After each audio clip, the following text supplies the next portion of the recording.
لەگەڵ پەسەندکردنی هەمواری سێمی یاسای هەڵبژاردننی ئەنجومەنی پارێزگاکان بڕیاردرا کە کەرکووکی ژۆک و پارێزگاکانی دیکەی عێراق هەڵبژاردننی ئەنجومەنی پارێزگاکانی تێدا ئەنجام بدرێت. لەسەر ئەم بابەتە گفتوگۆی زیاتر دەکەین. بەڕێز حەسەن شێخانی ئەندامی سەرکردایەتی بزوتنەوەی ئیسلامی لە کەرکووکەوە لەگەڵمان دەبێت. کاک حەسەن شەو باش. بەڕێز شێخانی تو بخێراتی شەو باش. سپاس بۆ بەشداریکردنەوەت لە کوردستان 24دا. ئەف یاسایە هاتیە پەسەندکردن لە پەرلەمێنتووە عێراقێ. ئەگەر هەڵبژاردن پێ بهێنەکردن لە کەرکووکێ هیچ وەزعی کەرکووکی ڕەوشا کەرکووکی دەهێتە گۆڕین ئەو واقعە نەها لە کەرکووکی هەیە؟ سلااوتان لێ بێ وڵای پێش هەمشتی ئینشەڵای ئومێدەوارین ئەو گۆڕانکاریە هەبێ، بەڵام من پێش هەموو شتێن ئاماژە و دوو خاڵ بدەم. یەکەم ئەم پرۆسەیە هەر بەگشتی گەورەترین گورز لە پرۆسەی سیاسی و ئیداری لە ئاسی پارێزگاندرا کاتی ئەنجومەنی پارێزگان هەڵوەشێنرایەوە. بەتایبەت بۆ کەرکووک ئەیانزانی ڕێگەی ئەنجومەنی پارێزگاوە توانی پارێزگار بگۆڕین. ئەمە گەورەترین گورز بوو لە کوردرا و لە پارێزگاکانی دیکەیش، بەڵام لە مووسڵ تەماشاگەی هەڵوێشێنرایەوە ئەنجومەنی پارێزگا، بەڵام تا پارێزگاکەیان نەگۆڕی ئەنجومەنەکە هەرما بوو. ئەمە یەک. دوو، حقیقەت ئەم بابەتە، ئەم بابەتی یاسایە دوو سێ خاڵی زۆر گرنگی تایە بۆ ئێمە کە گرنگترینیان مەسەلەی ئیرادەی کوردە لە شارەکە، نوێنەرانی کورد. یعنی ئێمە زۆر گرنگ بوو نێرانمان و پێکاتەکان دیکە ئەیانویست ینی هەڵبژاردنەکە نەکرێ و ئەوە چەندین ساڵە ئەم پرۆسەیە ڕاگیراوە لە کەرکووکە و ئەوایە کورد داوای بکرایە پرۆسەکە ڕابگیرێت، چونکە ئەم پرۆسەیە بەگشتی لە 2007 ئەوای بە شێوازێکی دیکە بواە لە 12/2007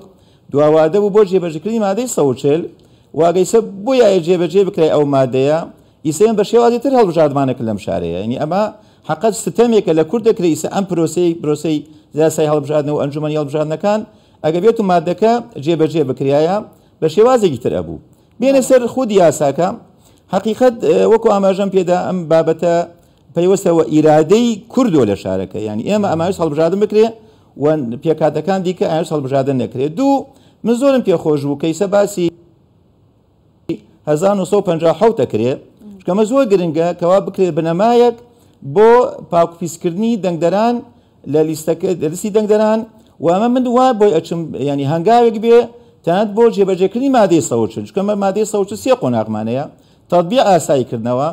سەرژمێری با بڵێن ئیحسا ئەوەی ئیسا ئەکرێت ئەو پاکوپیسە ئەکرێت، سێەم ئیستیفتا و ڕیفراندۆمەکەیە کە ئەم ناوچانە یەکلای بکرێتەوە. حقیقەت ئیرادەکە و ئەم مادەیە دوو خاڵی زۆر ئیجابیە، زۆر گرنگ و خاڵێکی دیکە ئیجابیشی تایە. من دڵم خۆشە وەکو کەرکووکیەک وەکو ماڵی کەرکووکیەکان ئەم جارە هەر سێ پێکاتەکە ڕێکەوتون. یعنی ئەمە تاکەی کورد و لەگەڵ عەرەب و تورکمان لەگەڵ کووردا و ئەو لەگەڵ یعنی تاکەی ئەم پێکاتانەیە ماڵی کەرکووکیەکان پارێزگاری نەکەین. ینی ئەمە خۆمان ئاشتەوایەکی کۆمەڵایەتی کورد بێتە سەرمەشقی ئەو پرۆسەیە لە ناو کەرکووکیەکانە، ئێمە ئاشتەوای کۆمەڵایەتی دروستکەین و ئەم پرۆسەیە ڕاستە هەمووی بەویستی ئێمە نەبووە، داخوازیەکانی ئێمە نەبووە، بەڵام توانیمانە عەرەب و تورکمان بێدەنگ بکەین کەوا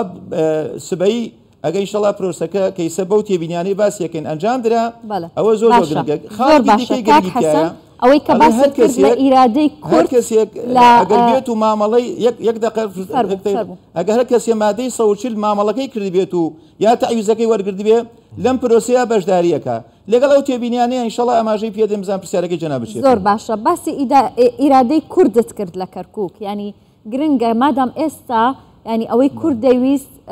لە ئەنجامدانی هەڵبژاردن لە کەرکووک هاتەدی بڕیار دراوە کە هەڵبژاردن ئەنجام بدرێ، پێویستە کورد چۆن خۆی ئامادە بکات بۆ هەڵبژاردن تاوەکو بتوانێ ئەو گۆڕانکاریە یاخودە و پرسیاری کاوکارم عباس کردی کە گۆڕانکاری دروست ببێ لە کەرکووک دروست ببێ،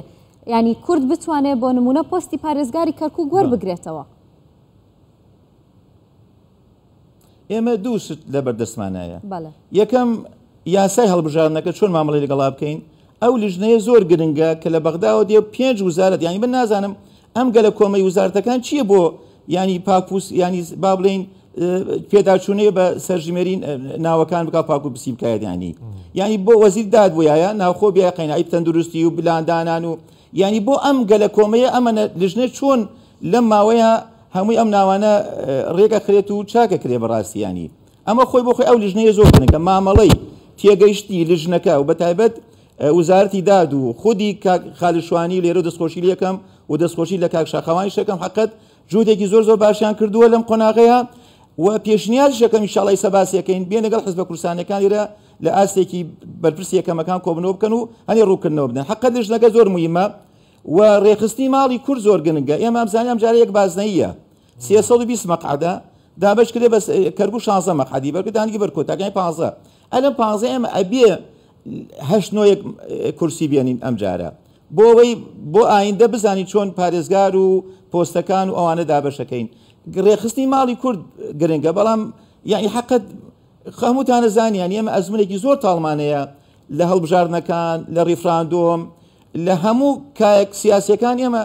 یەکدەنگ نەبووینە وامان نەکردووە کارێک بکەین کەوا دەنگامان ئێمە هەموو جاری لە هەڵبژاردنەکانە 6-7 دەنگمە بەهە دەرەچێ یا بەناو سەربەخۆ یا ئەو تا ڕێکخستنی نیە یاوتانێ هەردوو حزبی دەسەڵات حیساب بۆ حزبەکانی دیکە ناکەن ینی معقوڵە تۆ 160 پۆستی سەر دەستچووە ئەم 160 پۆستە 16 حزبی کوردستانیەکە 2 پۆستیش بووایە دیزگەی 32 پۆستیەکرد بۆم حزبانتان ڕازی نەکرد حزبەکانی دەسەڵات بۆی ماڵی کورد یەکنی هەنێ حزبمانەیە توانی ڕازی بکەی بێت لەگەڵ تو بانگەشی هەڵبژاردنەکان بکە بۆ ئەمە نەکرا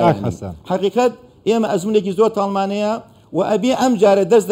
هەڵەکانی پێشووتر وەرگین ئەوە تا بزانە شیعە داوای کردو یاسای سانتیلیگۆت جێبەجێ بکرێت سونە داوای کردو گیراوەکانیان بەربدرێت کوردیش داوای کۆمەڵی خاڵی کردووە یعنی ئێمە تاکەی پند و دەرس لە ئەڵژانەکانی پێشووتر وەرنەگرین بۆ هەر ململانێ هەرچی ململانێمانەیە لە کوردستان گوێزانەوە بۆ ناو بەغای بۆ ناو پەرلەمان بۆ ئەوە بینیمانیانی